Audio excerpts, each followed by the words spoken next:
Talent को retain करना, ये बड़ी इंपॉर्टेंट चीज है। अपने एम्प्लॉयज को वैसे रिस्पेक्ट दो जैसे आप चाहते हो कि वो आपको रिस्पेक्ट दे। बहुत टाइम एनर्जी लगती है भाई एक आदमी को बिल्ड करने में, और 1 सेकंड लगता है उसके निकल जाने में। जब लोगों को अप्रिशिएट करोगे ना, वो रेसिप्रोकेट करेंगे आपके साथ में। बहुत इंपॉर्टेंट है। कई लोग कहते हैं कि भाई इतना काम थमा दो, इतना काम थमा दो, क्यों दूसरे जगह नौकरी ढूंढने ही ना जाए ना। गलत तरीका है। मैं आपको बताता हूं रिचर्ड ब्रांसन क्या कहते हैं। रिचर्ड ब्रांसन कहते हैं अपनी टीम को इतना ट्रेन करो और इतना प्रेम दो, इतना ट्रेन करो, इतना ट्रेन कर दो, इतना स्किल्ड कर दो, इतना स्किल्ड कर दो कि दूसरी कंपनी उसको 3 गुना तनख्वाह पे हायर करना चाहे, लेकिन उसको साथ में प्रेम भी इतना ज़्यादा दे दो, इतना प्रेम दे दो कि 3 गुना तो छोड़ो 10 गुना तनख्वाह पे भी वो आपको छोड़ के कभी ना जाए।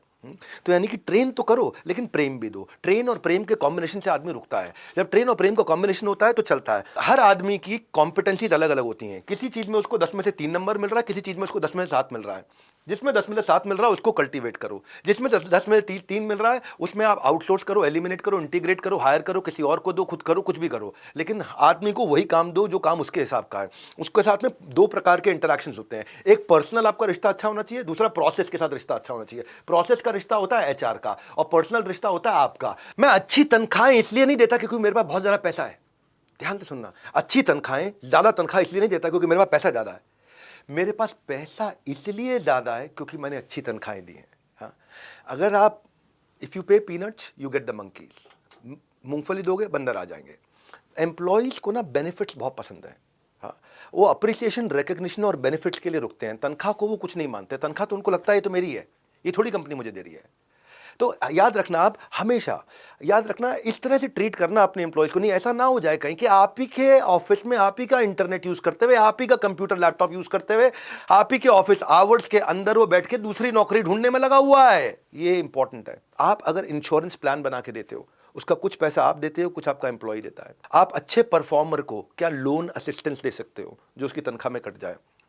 क्या आप फ्लेक्सिबल वर्क टाइमिंग दे सकते हो? स्टार परफॉर्मर को क्या कंपनी को रिप्रेजेंट करने कहीं भेज सकते हो? हमेशा वो वाले बेनिफिट्स दो जो परफॉर्मेंस को बढ़ाते हो। जैसे आप क्या कर सकते हो कि आप उनके बर्थडे एनिवर्सरी, वर्क एनिवर्सरी अलग तरीके से सेलिब्रेट कर सकते हो जिनका सुपरस्टार सर्कल है। आप आपस में भी वो लोग के लिए ग्रैटिट्यूड जर्नल का एक बोर्ड बना सकते हो कि मैं सोनू आज मोनू को धन्यवाद करूंगा क्योंकि मैं सोनू, मेरी मम्मी की तबीयत खराब थी, मैं मुंबई गया हुआ था, मोनू मेरी मम्मी को रात को अस्पताल में ले गया। ग्रैटिट्यूड जर्नल उसने पोस्टर लगा दिया दूसरे एम्प्लॉय की तारीफ करने में, अप्रिसिएशन, थैंक यू नोट्स के लिए। क्या शॉर्ट गेम्स रख सकते हो एम्प्लॉय एंगेजमेंट के लिए, वो गेम्स जिससे हम लोग बिजनेस की लर्निंग्स निकाल सकें। उनको वेल्थ मैनेजमेंट, डेट मैनेजमेंट के बारे में प्रोग्राम दे सकते हो जिससे वो अपनी तनख्वाह को अच्छे से इस्तेमाल करके अपनी सेविंग बिल्ड कर सकें। क्या कोई व्हाइट बोर्ड लगा सकते हो जहां वो अपने आइडिया शेयर करके जाए कि कंपनी को कैसे इंप्रूव करें, अपने आइडिया शेयर करके जाए। छोटी छोटी सक्सेस को सेलिब्रेट कर सकते हो आप, छोटी छोटी सक्सेस को सेलिब्रेट कर सकते हो। On the spot incentive, board के ऊपर 500 रुपए के नोट टांग दो। जैसी सेल हुई, ले फाड़ा 500 रुपए का नोट इंसेंटिव जेब में, ताली बज गई पूरे हॉल में। सेल, एक और 500 रुपए का नोट उतारा, लटका रखे हैं 500 रुपए के नोट, बहुत सारे नोट लटका रखे हैं। जिसने जिसने सेल किया, तनख्वाह तो है ही है, ऑन द स्पॉट ले 500 रुपया जेब में। और मैं तो आज 500 के 5 नोट लेके जाऊंगा भाई, सेल करूंगा ऑन द स्पॉट। आप बहुत चीजें ऐसी कर सकते हो।